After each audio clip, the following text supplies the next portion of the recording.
ನಾವು ಯಾವ ಯೂನಿವರ್ಸಿಟಿಗಳನ್ನು ಕೂಡ ಮುಚ್ಚಲ್ಲ, ಮುಂದುವರಿಸಬೇಕೋ ಬೇಡವೋ ಅಂತೇಳಿ ಒಂದು ಕ್ಯಾಬಿನೆಟ್ ಸಬ್ ಕಮಿಟಿ ಮಾಡಿದ್ದೀವಿ.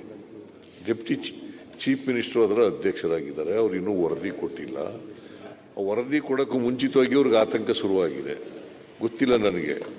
ನಾವು ಮುಚ್ಚೋದಕ್ಕೆ ಹೋಗಲ್ಲ, ಮುಂದುವರಿಸಬೇಕಾ ಬೇಡವೋ ಅಂತಕ್ಕಂಥದ್ದು ಅದನ್ನು ಮಾಡಿರ್ತಕ್ಕಂಥದ್ದು. ಮುಖ್ಯಮಂತ್ರಿಗಳು ಹೇಳ್ತಾ ಇರೋದು ಬೇರೆ, ಉಪಮುಖ್ಯಮಂತ್ರಿಗಳು ಹೇಳ್ತಾ ಇರೋದು ಬೇರೆ. ಏನಂತ ಹೇಳ್ತಾ ಇದ್ದಾರೆ? ಉನ್ನತ ಶಿಕ್ಷಣ ಸಚಿವರು ಬೇರೆ. 3 ಜನನು ಡಿಫರೆಂಟ್. ಇಲ್ಲ ಇಲ್ಲ ಇಲ್ಲ, ಎಲ್ಲ ಒಂದೇ ಹೇಳ್ತಾ ಇರೋದು. ಒಂದೇ ನಿಮಿಷ ಸರ್, ನಮ್ಮ ಇವರು ಡೆಪ್ಟಿ ಸಿಎಂ ಅವರು ಪತ್ರಿಕಾ ಹೇಳಿಕೆ ಕೊಟ್ಬಿಟ್ಟಿದ್ದಾರೆ.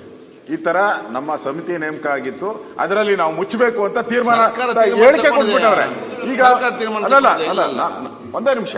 ಈಗ ಮುಖ್ಯಮಂತ್ರಿಗಳು ಏನ್ ಹೇಳ್ತಾ ಇದ್ದಾರೆ ಅಂದ್ರೆ, ಅವರು ಏನು ನಾವು ಇನ್ನು ಅದ್ರ ಬಗ್ಗೆ ಅಂತ ಪರಿಶೀಲನೆಯಲ್ಲಿದೆ, ನಾವು ಮುಚ್ಚಬೇಕೋ ಬೇಡೋ ಅನ್ನೋದು. ಬಾಗ್ಲಾಗ್ತೀರಿ ಬೀಗ ಹಾಕಲ್ಲ ಅಂದಂಗ ಆಯ್ತಿದ್ ಅಷ್ಟೇ.